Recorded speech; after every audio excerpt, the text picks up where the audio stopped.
បានយ៉ាងក្បោះក្បាយជាបន្តទៅទៀតនេះអ្នកខ្ញុំសូមអញ្ជើញបងប្អូនបេក្ខជនទី2នៃក្រុមបដិសេធឡើងមកធ្វើការបកស្រាយតលហេតុការណ៍របស់ខ្លួនបងប្អូនមានរយៈពេល4នាទីដើម្បីធ្វើការបកស្រាយសូមអញ្ជើញ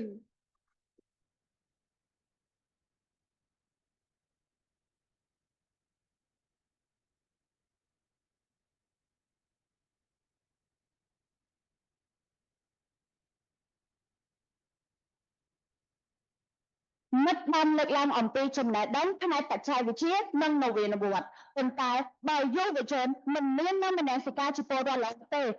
វានុវត្តន៍បង្កើតឡើងនឹងទៅជាបទល្មើសឆ្លងបែបការប្រព័ន្ធ digital ផ្សេងៗ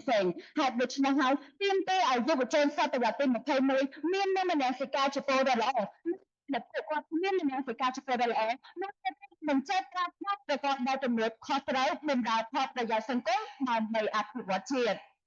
ជាកិច្ចចាប់ផ្ដើមមានខ្ញុំហនលីសាសូមគោរពប្រធានគណៈអធិបតីគណៈកម្មការនិងអង្គវេទិកាទាំងមូលជាទីគោរពនាងខ្ញុំសូមឡើងមកបកស្រាយនៅតឡៃទី2យុវជនសតវត្សទី21ត្រូវមានមនសិការជាពលរដ្ឋល្អដើម្បីបង្កើនផលិតភាពនិងសេដ្ឋកិច្ចប្រកបដោយនិរន្តរភាព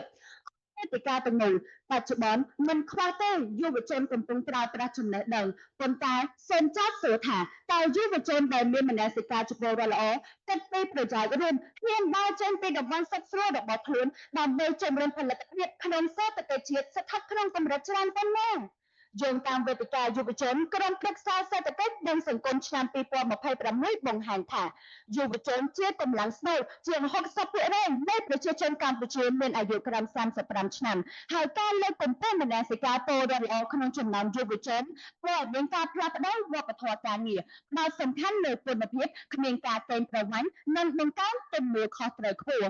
ស្ថិតនៅក្នុងសម័យបច្ចេកវិទ្យានិងការប្រកួតប្រជែងខ្ពស់កម្ពុជាត្រូវការយុវជនសតវត្សទី21ដែលជាកម្លាំងពលកម្មស្នូលជាសហគ្រិនវ័យក្មេងនិងបញ្ញវន្ត Digital ខ្លាចជាចលកររួមច្រានកំណើនសេដ្ឋកិច្ចជាតិក្នុងស្មារតីជាពលរដ្ឋល្អ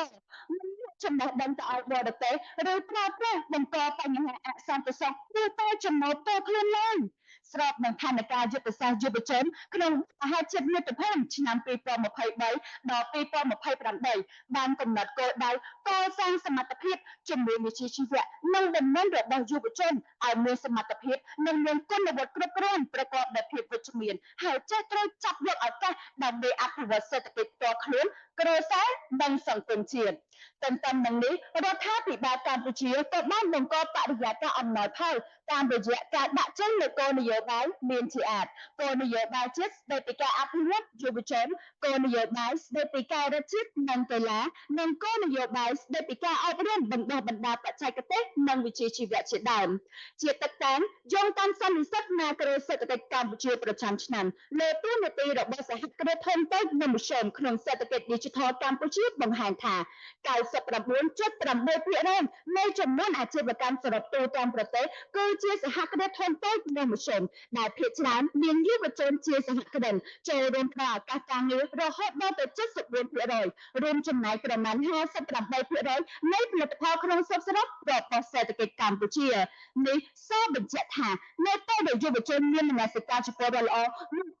នឹងជាឈឺឆ្អែលចង់ចូលរួមបង្កើនផលិតភាពទាំងក្នុងការងារអាជីវកម្មដើម្បីរួមគ្នាកសាងសេដ្ឋកិច្ចឆ្ពោះទៅរកចក្ខុវិស័យឆ្នាំ2030និង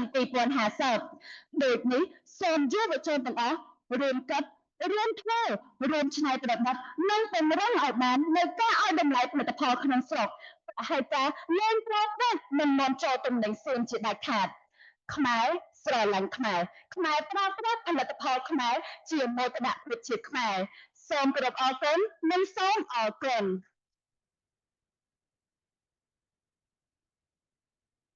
សូមអរគុណបងប្អូនដែលបានធ្វើការបកស្រាយប្រកបទៅដោយភាពក្លាហាននិងភាពមោះមុត